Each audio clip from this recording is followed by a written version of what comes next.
And that is part of her own healing, is to hear him understand that. Well, for me, it's also like, why is this not on CNN or MSNBC or anything? It's like, this is the story that is so helpful, is so kind of like culturally therapeutic to hear.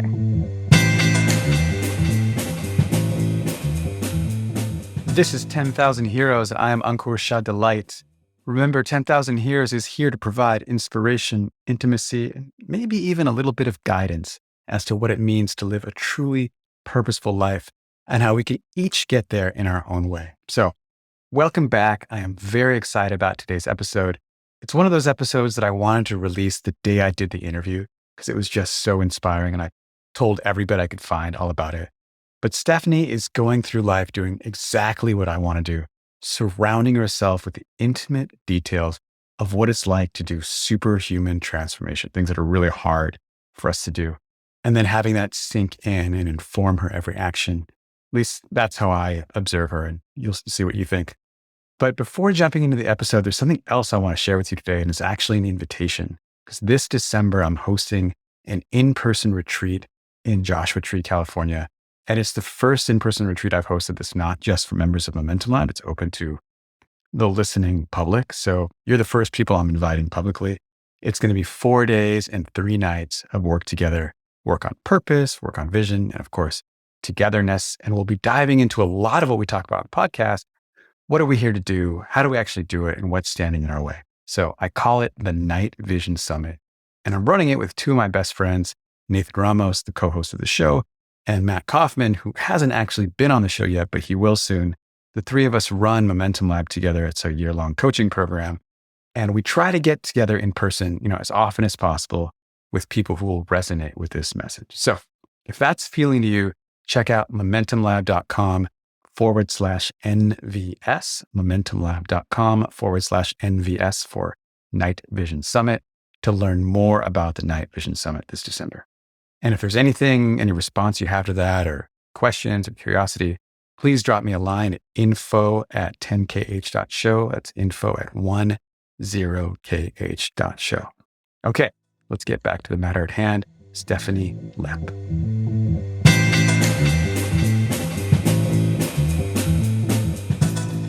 Well, welcome, Stephanie. Welcome to the show. Thank you, Ankur. It's a delight to be here. I'm not the first person who said that, right? Probably not, but I love hearing it. You every like time. it every time. Yeah. So This is a funny thing.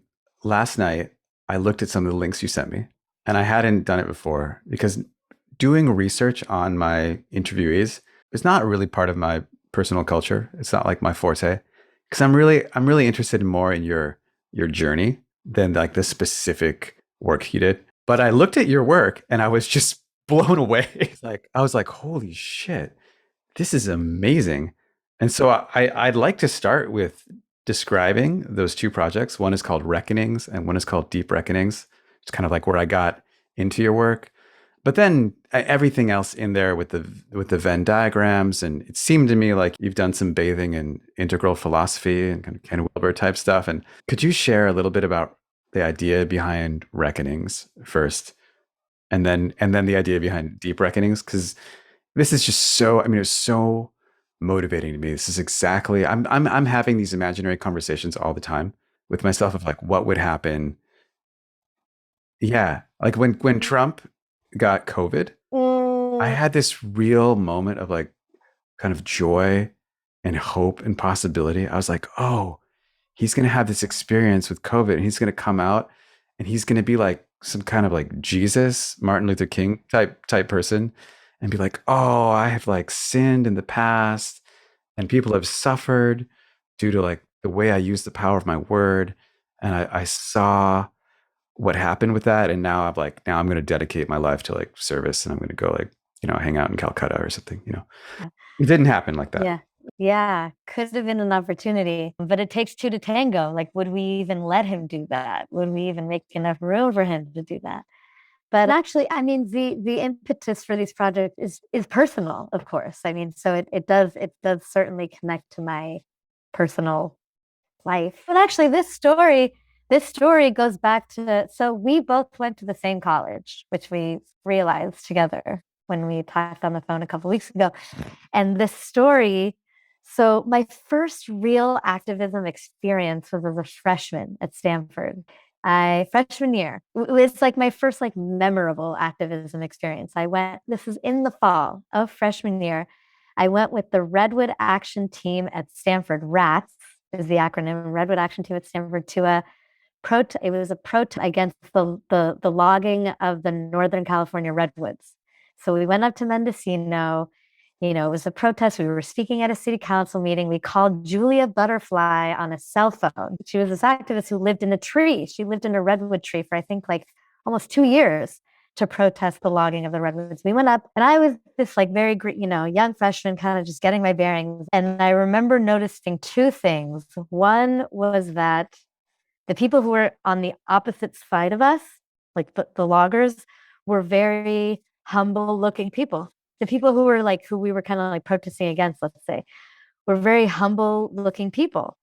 And so I was like, I don't think I want to be on the opposite side as them. Like I want to be on the same side as the trees and them. So the way that the lines are drawn here doesn't totally make sense. I didn't know how to read. I didn't know anything about sustainable development or what it would mean to redraw the lines. But to me, it was like, I want to be on the same side as these people and the trees. That was already confusing to me. The second thing I noticed, so the leader of the group, the leader of RATS, was testifying at the city council meeting and was up there talking about, the endangered spotted owl and the endangered salamander. And I was looking at the city council members and their eyes were just glazing over. It was like they've heard this a million times. Like this was clearly not convincing them. And so that's also when the question came up for me, like, like this is clearly not changing their minds. Like, what would change their minds? How do people actually change their hearts and minds? This just became a question I was sitting with for years, actually, through even social change, even in the world of kind of social innovation consulting. Like, how do people actually change their minds? Not on, on really fundamental things. I started trying to kind of research it, but what am I even Googling? Worldview transformation? Like, is that even a thing? Like, I know behavioral economics is a thing, but I'm not looking to find out what makes people brush their teeth more often. I'm looking to find out what moves people in really fundamental ways. And so I kind of started keeping this very unscientific list of things that I thought radically transformed people. I just kind of started, and then it finally occurred to me, or at some point it occurred to me that perhaps this exploration would be really powerful in the form of stories, right? Like interviewing, telling the stories of people who have actually made these kinds of transformative change. So that's the genesis of Reckonings, the podcast. Beautiful. And I want to go into a little more detail on that, but of course, this brings up so many other threads. So freshman year at Stanford, you're in this activist world. Did you go into Stanford as an activist? Yeah. I mean, I always had an orientation, let's say, towards, I don't know what I would have called it then. I don't know. What would I call it? Making the world a better place, quote unquote. I don't know what I would have thought about it then. But so the seeming way to enter that was quote unquote activism, right? It's like, oh, if I care about this, then therefore activism. But that experience, it didn't make sense to me. So I ended up going into art and philosophy. And I've definitely come back to politics, but in a way that makes much more sense for me. That's where Integral would come in. Yeah. I could see how the Integral, I mean, just having that experience of being on the opposite side of these people that you identified with. I mean, like, wait a second, why are the lines drawn in a way that, like, I'm over here with the trees and the weird salamanders and not these people?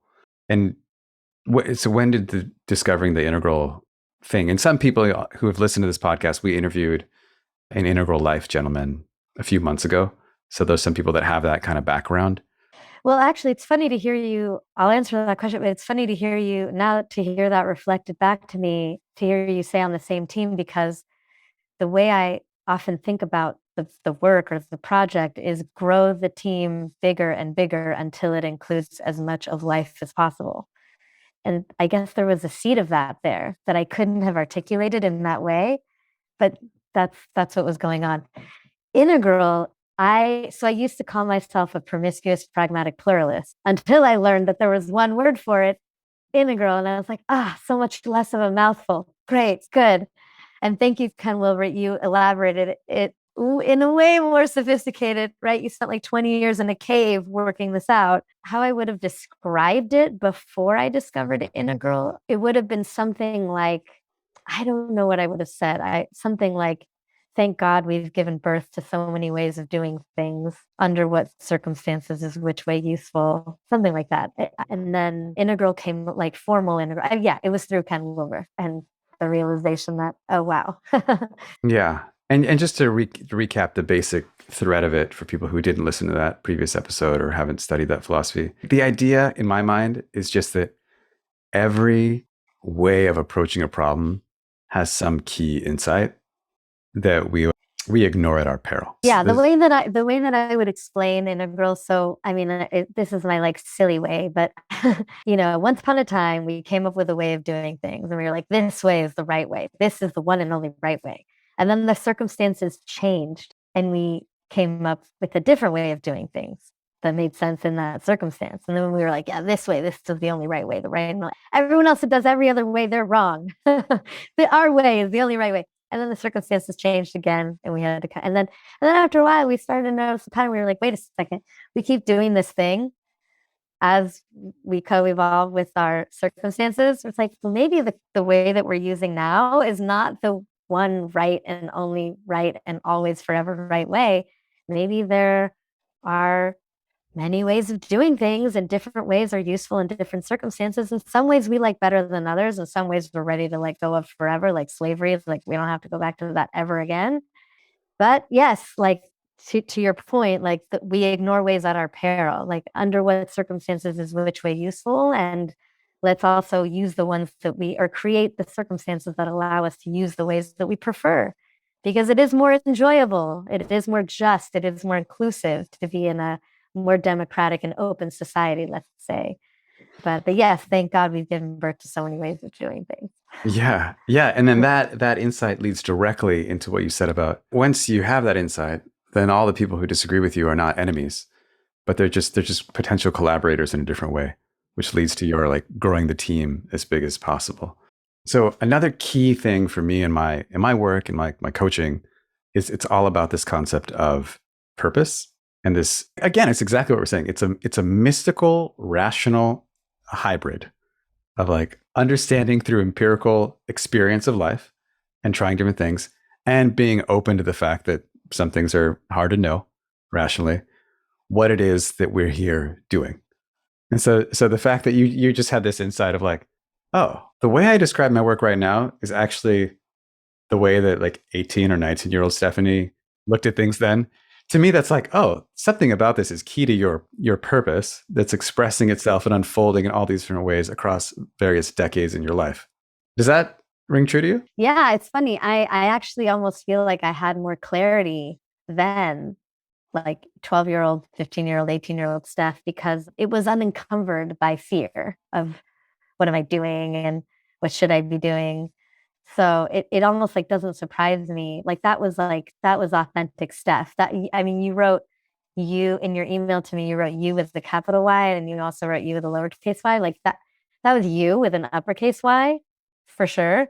And now I feel like I've gone through some fear and confusion, and not that that's no longer present whatsoever, but I feel like I'm kind of back to the you with the uppercase Y. So it doesn't surprise me that there's a through line. Yeah. So then when we go back to talk about this Reckonings podcast, it's like in the context of this is just one way of many expressions that you've had, artistic expressions of this through line, of this purpose.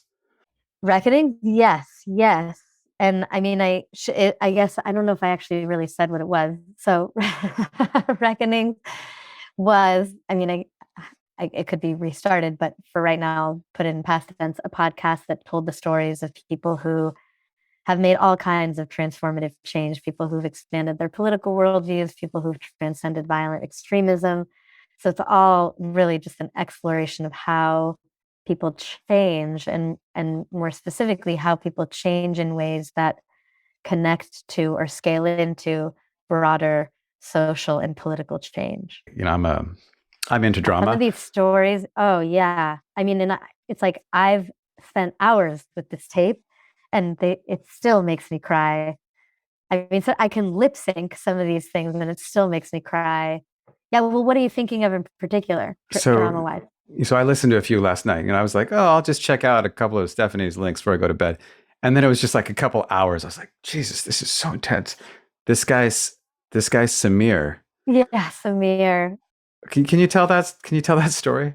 Samir. Yeah, I looked for so long for this story. It was so this is during Me Too, and I knew it was during the peak of Me Too. I knew I just wanted to find the story of a perpetrator and a survivor who worked it out together using restorative justice. What does it sound like for a perpetrator to actually take responsibility for his sexual abuse of power in a way that achieves healing and justice for all parties involved?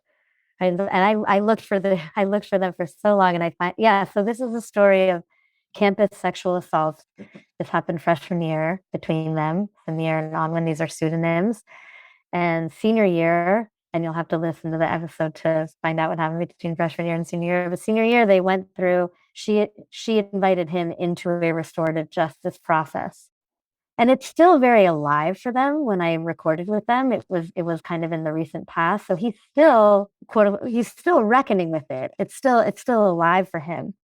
And just to hear, yeah, what it sounds like for someone to really process that and internalize that. I talked to a restorative justice practitioner a couple of years ago who told me, he gave me this beautiful definition of restorative justice. He said that all he's doing is helping the perpetrator receive the impact that they had, like what they actually did, because once they internalize that and receive that, it will do the work in their hearts that it needs to do. And that's kind of what you're hearing, Samir. It's like he's feeling it. He's feeling what he did to her, and like it articulating that and expressing that. And that is part of her own healing, is to hear him understand that. And so yeah, and so that's what you're hearing in the episode. Just chilling, just chilling. Well, for me, it's also like, why is this not on CNN or MSNBC or anything? It's like this is the story that is so helpful, is so kind of like culturally therapeutic to hear. Okay, so then I think that leads right into the next project, which to me is like the logical extension of it. The next in terms of the order in which I read your links. I don't know if it's the order in which you did things. Yeah. So that project is called Deep Reckonings. And my summary of it is, before someone has that reckoning, you imagine what it would be like. You do this deep fake video of them having the reckoning, and then they get to see it or hear about it from hopefully millions of people. And it allows them to then have the courage and the kind of social acceptance, the way you started this call with that term, the space to then actually have the reckoning. That would be nice, wouldn't it? Yeah. I mean, part of it is yeah, modeling and actually Samir is such a great example of this, of making critical self-reflection look beautiful, right? It looks so much more stunning than the other thing, than the deny and deflect thing. I mean, that's kind of part of the job, I guess, I give myself as an artist, is to make critical self-reflection, make taking responsibility, make whatever, being conscious of yourself and your impact on others, make that look really stunning. But with Deep Reckonings, I came up with that idea. It is a logical extension from Reckonings. I didn't even know what deepfakes were. I'll explain what they are in a second for your audience. But it was really I had this wish list of guests that I wanted to have on Reckoning, and I was kind of, I was thinking in terms of, when I think of social change, I think of social movements. I think of lots and lots and lots of people agitating for social change. But the reckonings question, let's say, could also be, who are the fewest number of people that if they had a reckoning, it would change the world. Like who are the and so I start, like if Charles Koch had a crisis of conscience, it would literally change the climate trajectory of the planet.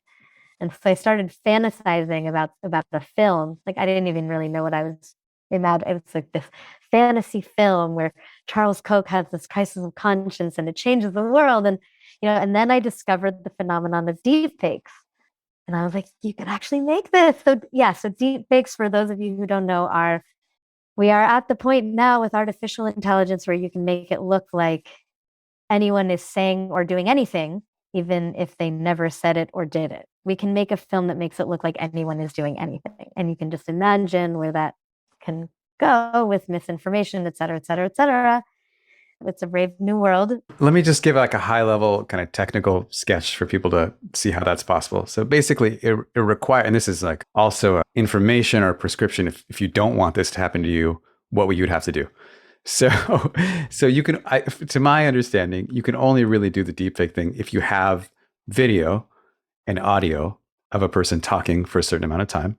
Yeah, public figures are a host, or if anybody who has Instagram Reels or YouTube or anything, or even home videos that get out. But the idea is that if there's a video where you're saying basically all of the different phonemes involved in a certain language enough times, then we can teach the AI to map the facial expressions to the phonemes and then recreate those facial expressions in the order that we want, which leads to like the lips being synced to whatever audio. And then we do the same thing on the audio as with the video, which is with the sounds.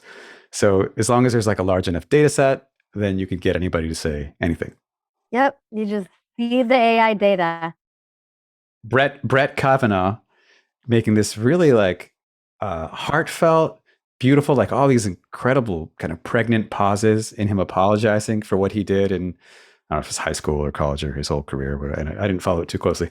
But he apologizes for all this stuff. And then he just gives all this gratitude for like, I'm so grateful that our culture has changed in such a way that the things that men used to do to women that were normal are now recognized as abnormal and criminal. And I'm glad to be part of that process. It's so, and it totally, for me, in my way of that I live life, it seemed totally reasonable. I was like, this guy could say this and it would be beautiful. Yeah. Oh yeah. That was one of it's like my Venn diagram is like write something for the script. I mean, I have kind of a whole approach to the script, but at least just, it's like that the critics of this person would be able to get on board with, and this person would also be able to get on board, which is maybe like a non-existent overlap in the Venn diagram, but like that is the challenge that I gave something that would not alienate Brett Kavanaugh. Yeah, no, I think you did a fantastic job because you could have a deep fake of him saying, I am a rapist. Unhelpful, already out there. Other people are already doing it. It's like yeah. That's just not my job, I guess. I can't say unhelpful, but that's not my work. But it doesn't satisfy, I mean, very clearly the constraint that you laid out for yourself, that this person could then feel proud of saying it. Not that it would be easy to admit whatever happened, but it's not like you're just throwing yourself under the bus. Yeah, and I don't have him admit, I don't have him perjure himself. Like I don't have him say it's like, did I ever, do anything? Like, no, not ever. But did I ever do anything that today would rightly be considered sexual assault? I don't know. It's possible that I did that. What I do know is that what I do have to reckon with is the way that I responded to the sexual allegations against me. Like I absolutely have to reckon with that. That's something we all know happened.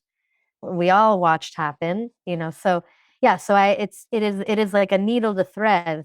And then actually, I mean, it actually is such a great praxis. It's such a great and fun challenge to, write a script. How to even go about doing that. And I had to work through Kavanaugh was easier, but Mark Zuckerberg, I got stuff. I don't want to, I don't want to give him the benefit of the doubt. But that's part of why it's such a great kind of praxis, I think. Like it would be like an interesting, I don't know, educational activity. Yeah. And I think about, like I said, I've got these coaching clients. And one of the things that I did a couple quarters ago was develop a whole module on relationships and like different ways of showing up in relationships that are more healing and lead to greater and greater connection. And a lot of these exercises involve bitching about somebody and then like understanding how we are responsible or complicit in this dynamic that we're bitching about, giving ourselves more agency to change the situation. But I just, what you're doing, I think it would be such a beautiful workshop for people. If like you're complaining about your mom, like write the script for what your mom could say that she could actually read and not, I don't know what the word is, short out or not. She could actually read and not see it as like an attack on herself, but would feel healing for everybody to hear. Yeah, it also makes more room in your heart for her to change, and people ask this question like, well, then aren't you creating false empathy or something? Like they don't deserve it. It's like, what if it makes more room for things to go in a great new direction? That sounds pretty worthwhile. You're not letting anyone off the hook. We can like, we don't have to choose between consequences and compassion or some, it's like people endure the consequences appropriate to their actions. And it's worth giving people the opportunity to grow for their sake and all of ours, really, growing team life. Wow, there's like a whole theory of justice in that last couple lines. Okay, so in every episode, I like to get an assignment from the guest, and I like to get an expression of who's heroic for you. But we'll leave that to later. But this to me seems like the assignment. Okay. Yes. Oh, yes. This is a great assignment. A great assignment. Write the script. Yeah. So the assignment, and I'll say it in my words, and then maybe you can restate it. For And me, I'll it's add like, some detail to how I did it. oh, Yeah, go for it. perfect. So the assignment is to pick a relationship in your life. Maybe it's somebody you know, or maybe it's a public figure that you just detest, whatever it is, and write the script that would lead to reconciliation that the other person would say and be able to feel good about. Is that right? Do you have anything to add to that or to clarify that? Yes, I will add the kind of the template that I used to write these scripts. And this is something I didn't plan going in.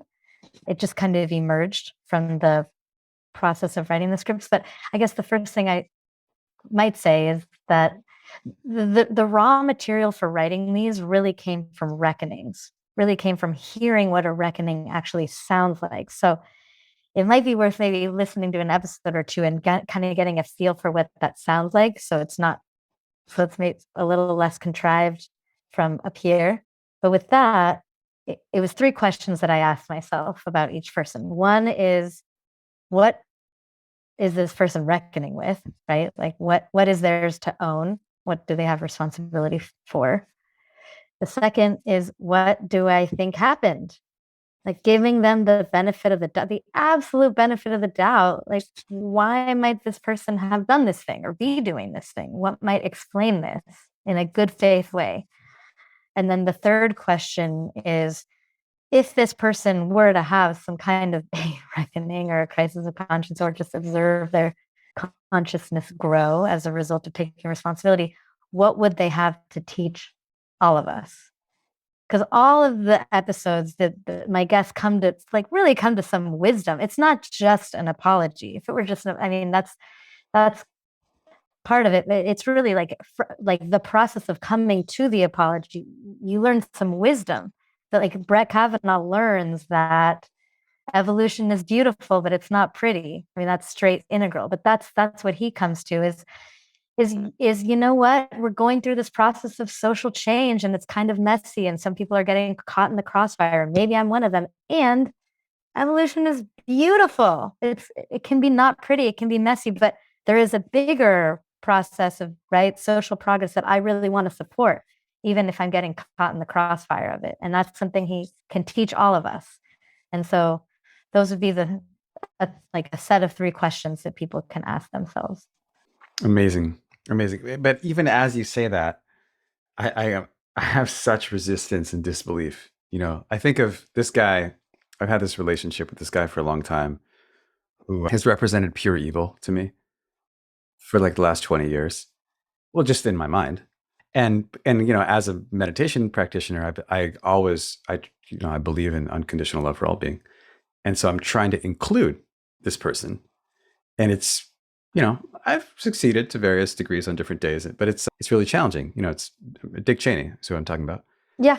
And did you see Vice? Yeah. Anyway, yeah. Straight up. Yeah. Yeah. And so when I think about like, how do I give this person the benefit of the doubt for the whole thing with like the Iraq war? Yeah, Like every part of my body is like, no. totally. There's some people I would never do. There's some people I can't do. There's some people I'm not able to do. I can't do Assad. I can't do Hitler. I mean, there's some people I just can't. I'm not going to go. I can't go. I mean, and that's the beauty of integral. Right? It's like there's some things we can leave off the table. I can leave slavery off the table. You can leave Dick Cheney off the table. It's like I don't have to be I can be non-dual about it a little bit. It's like I can both, we contain multitudes, and also it's like, or the way that I think, the way that I say it is, I'm so open-minded, I'm even open to being closed-minded sometimes. That's beautiful. But I still feel like it's a fault, like You're not I, ready for I that could one have Dick yet. Cheney on my team. Yeah, I'm not ready. And I have room to grow, and it's just showing me how I have room to grow. I mean, he is a great example.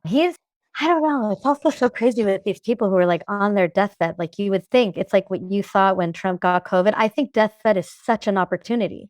It's like go in with the right chaplain and the media team or something and be like, I mean, this is what I wanted to do. I mean, the next step with Deep Reckonings, where I wanted to take the project, where I want to take the project is to do it in dialogue with the news cycle. And as things come up, okay, you're going to think I'm crazy with Putin, but like as things come up, you make it and then you send it to the person and you say, you do the real thing or we release the fake one. And if you want to do the real thing, we'll help you do the real thing. Like we will help you. We'll get you all the therapists, whatever you need, a priest, a rabbi, whatever you need. We will hold your feet to the fire and help you do this. And if you're not ready, then we fake it till we make it. Oh my God. You are so So hardcore. Dick Cheney, I mean, he's been on his deathbed for a while, right? And he's got like his daughter. He's got so much. I mean, there's like so much potential there, I Yeah. think. Yeah. Wow. Okay. So gosh, there's so many ways I want to take this. What what is it? So what have you discovered from the age of 18 to now about what is it, and you could use your own life as example or some of these people you've interviewed, that leads to this reckoning? Like what that allows us to like release all of our cognitive armor and like the constraint self-defense ego and be able to have them, I don't know, the grace of the reckoning. Yeah. Well, yeah. I mean, I think I mentioned I was kind of keeping this very unscientific running list of things that I thought radically transformed people. It was like, okay, falling in love, near death experience, psychedelics, sometimes very, very rarely, but sometimes information, very rarely, because we usually only trust information that confirms what we already believe. And what I have seen through, yeah, this is not a scientific investigation by any standards, but something like, I don't know, over 200 hours of, yeah, interviews with people who've made all kinds of transformative change.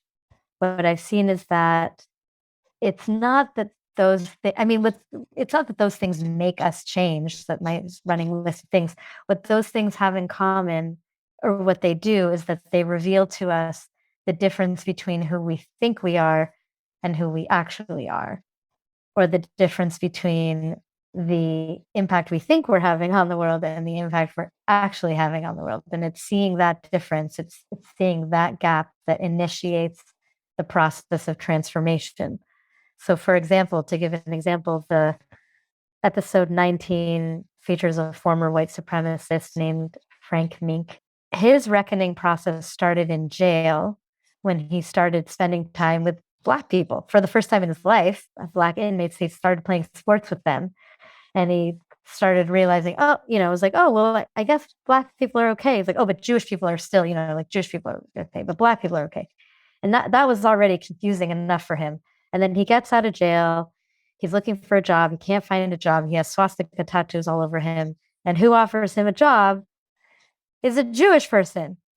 And at that point, it just kind of revealed to him the total bankruptcy of, revealed to him the difference between this, righteous defender of the white race who he thought he was, and just this bigoted and violent individual who he actually was. that is what then prompts his entire process of transformation. Same with Samir, right? He had the restorative justice practitioner had her write out her experience of that night. He had this idea in his head that he was like teaching her, he was like a player and he was like teaching her about oral sex, and then he reads her account of what happened that evening. And it's a huge gap between who he thought he was and the impact he had actually had on her. So, yeah, wrestling with the gap. Wow.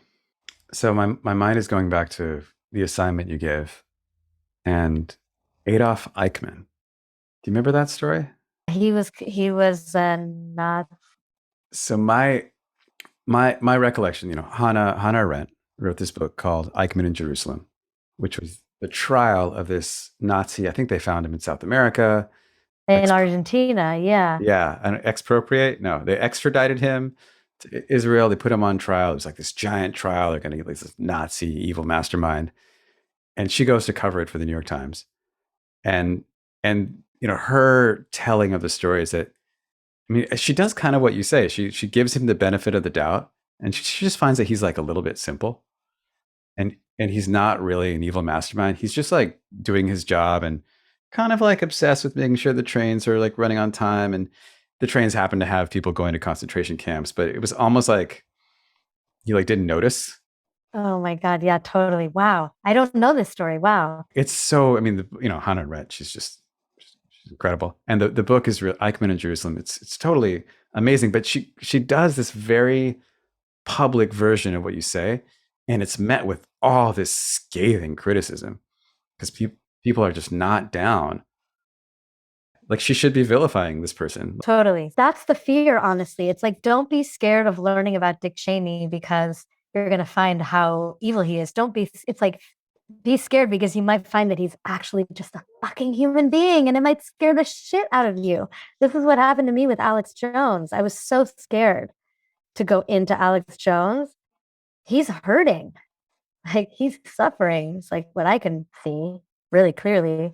Yeah. And I mean, just almost every experience I've had in my adult life confirms that we, even for my own personal behavior, like we lash out and we hurt when we're hurting. Yeah.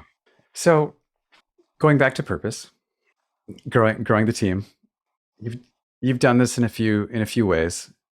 What would the most fulfilling expression of that purpose look like for you? Imagine, say, right now? Yeah, say 3 years from now, 5 years from now. What would you like to have created or been a part of or be experiencing? It's like I'm wanting to preface this with something I told you a couple of weeks ago, which is I live in this semi-permanent state of creative anguish because there's so much I want to make and I cannot possibly, but maybe I can. But right now I'm not. And so it is a source of anguish for me. I have never ending lists of things I want to make. Literally. And it actually didn't quite strike me as something until the other day. Actually, this is pretty recent, where a friend of mine was like, wait, do you mean you actually have lists like written down like in Google Docs? I was like, yeah. Like for her it was like, and then I realized like, oh, maybe not everybody has this. Oh wow, no wonder I have such anguish because not everybody has never ending lists of Google Docs and Word docs and journal entries full of, okay.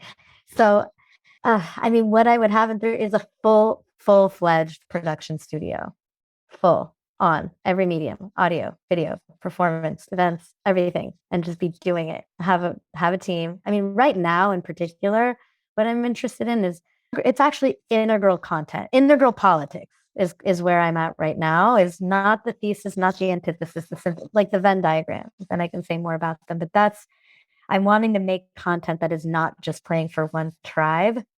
Like right now, we're in this wild situation in this country where I think the statistic I heard the other day is that 62% of Americans want sensible abortion rights. The majority of Americans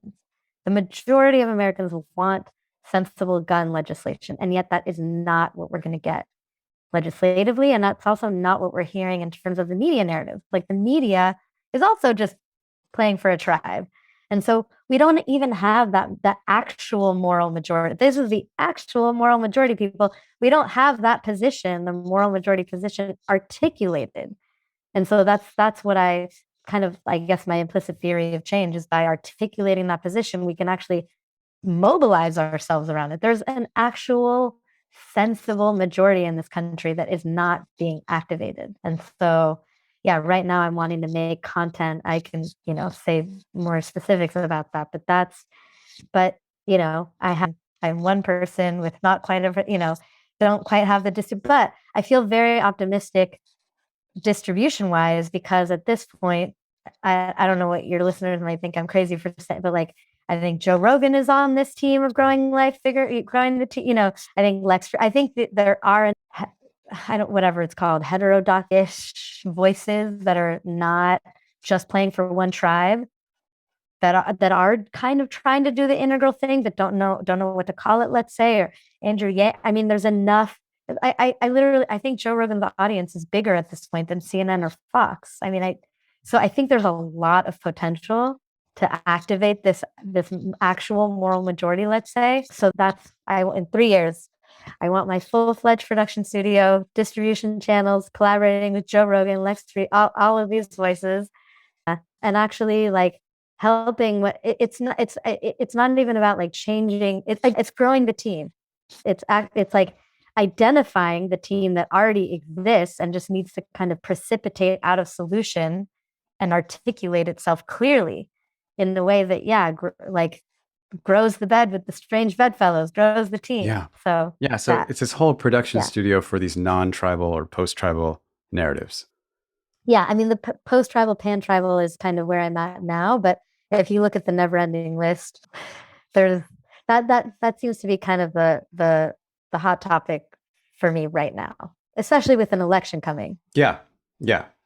So I have, I don't know if it's a critique or it's a incomplete understanding of the Venn diagram idea. And so the Venn diagram idea, just generally from math, is that there's like overlapping circles of content, and the intersection is the zone where there's a little bit of each. So maybe there's like, if all the people in the world were in a, represented as a box, there's like the people that are wearing hats, and that's one circle. And then there's the people that have mustaches, and that's another circle. And the intersection is the people with the hats and the mustaches, right? So, but when you talk about these kind of political beliefs, like you've done this for abortion and gun rights, that I was really moved by to see that on your site. It seems to me there's a risk, like if you include all of these different perspectives, you end up with something that's just kind of like a banal middle ground that can easily be shifted by just including more and more extreme perspectives as individual circles. And so that space of intersection, just like theoretically, will get smaller and smaller. What do you think about that? I mean, this is a challenge, and I mean, this is kind of rough draft. It's really, the Venn diagram, I mean, and I guess just to give a little silly example for listeners, a non-political example. So so people can kind of visualize. So Michael Jackson, incredible musician, sexual predator. They don't cancel each other out. There is a space of intersection. We can say both. Yeah. You can admire the majesty of his music while also abhorring the horror of his sexual predation. You can be here. You can be at the intersection. You can hold both. Yeah. And for me personally, it's like, admit that he had a major formative role in my childhood. Totally. And I'm like, oh God, too. I can't believe he did X, Y, and Z. Yeah, and right now he's having a formative role in my kids' childhood, and I haven't told them about the other part yet, but like that will come eventually. They're not ready they don't need that yet. Right now they can just enjoy his music. And eventually I'll tell them the bigger story. So there's also a time and a place. So, but for political issues, so yeah, I give myself, it's just a crude tool for kind of inviting myself to think in an integral way, to try to integrate. And so the crude approach is, okay, give myself a maximum of 4 circles, 2 on the right, 2 on the left, articulate the steel man version, not the straw man version. There's some things we're willing to leave off the table, slavery, but like, I'm willing to leave, like, let's say we're talking about abortion. I'm absolutely going to leave off the table that under no circumstances abortion. That's off the table. I'm going to leave off the table this idea that life begins at conception. And therefore, what I'm going to put on the table is that over time, a fetus becomes more human.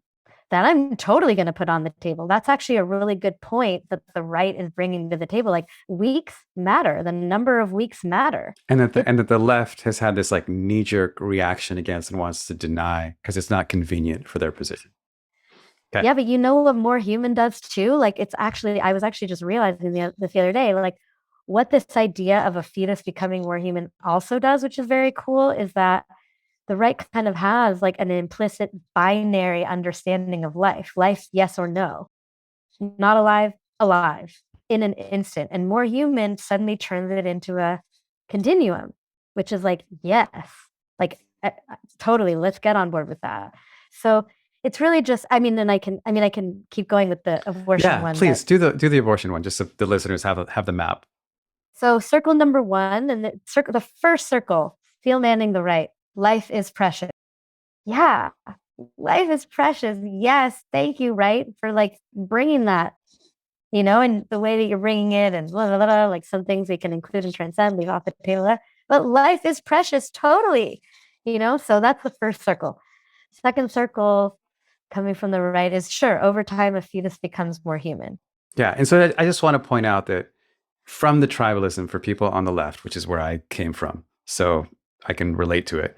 Like I would have, if I had this discussion in high school with someone and they said that thing that life is precious in the context of an abortion discussion, I would deny it. Totally, but then we're bringing the left is bringing life is precious in the context on guns. So, if we're all agreed that life is precious, that's actually going to be really helpful for all kinds of conversations. Yeah, beautiful. Climate, life is precious. Yeah, I mean, this is a whole like amazing reinterpretation of pro-life that we could base all of our like politics on if we actually just based on life is precious. I'm wondering whether that should be part of the strategy, is like reappropriating pro-life. Oh, it's like we're all part, but that's part of what turning life into. And actually, well, another one of these circles which connects to that is like, all right, pro-life. I mean, this would be coming from the left. Life does not end or conclude at a life must be supported over the course of its lifetime. Yeah, life is precious. We have an entire life to contend with. That means healthcare. That means education. That means housing.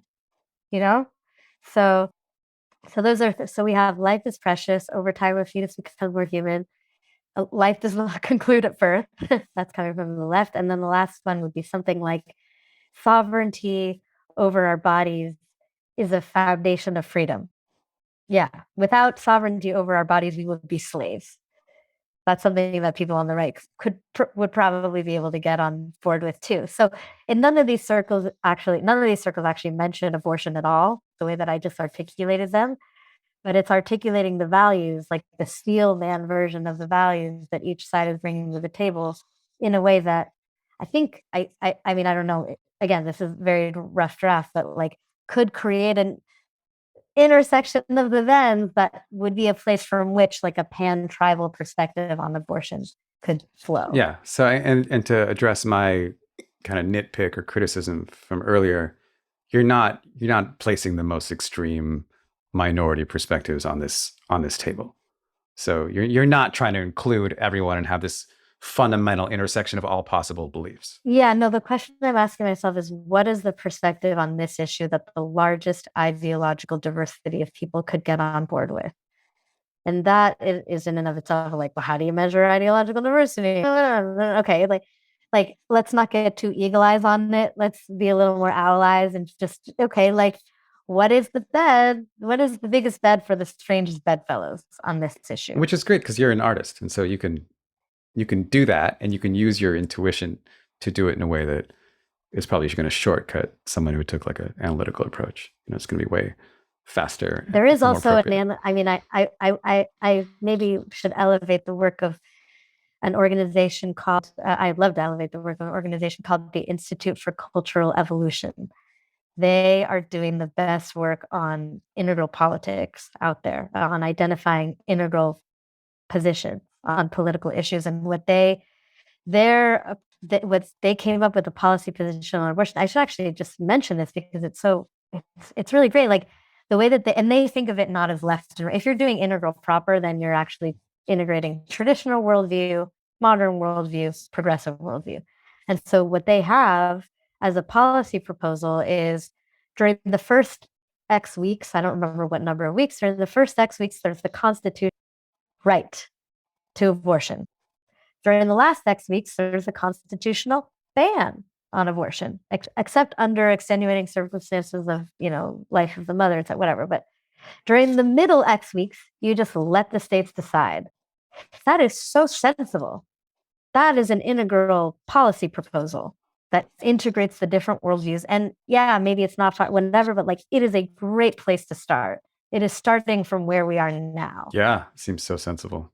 And it really integrates all these different perspectives. I mean, it's really, to me, what it offers for our society, for this country, but also for each of our individual lives, is the idea that when you have these opposing perspectives, they don't have to clash.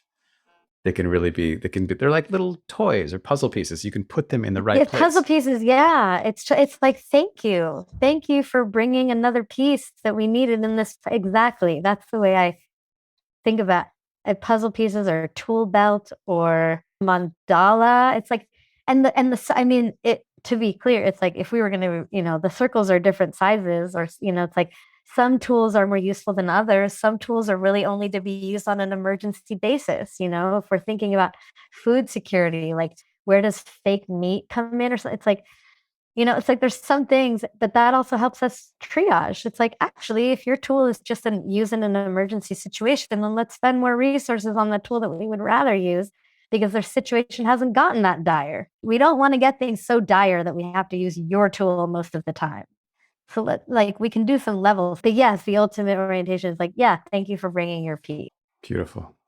So maybe you answered it with that Institute for Cultural Evolution, but I want to give you an opportunity to highlight someone or I think a person who has been heroic for you. And by heroic, this podcast is called 10,000 Heroes. What I mean by heroic is someone who has really gone and done the work of finding what is their potential and drawn that out and expressed it in a way that serves all of us. Wow. I mean, the first person I thought it was my daughter. Yeah, let's go and with then it. My husband. Yeah. I mean, I really? Well, no, but you hadn't finished articulating your why is my daughter. But I want to hear it. Oh, you want to hear why my daughter is my hero? I want to hear it. I mean, it's more the reason I thought of her. I can't remember how you started your prompt, but I think the reason I thought of her was something like, it was something it was more like she's my dojo, basically. Like she is holding me accountable to my highest self all the time. Because it's very clear when I'm not my highest self with her.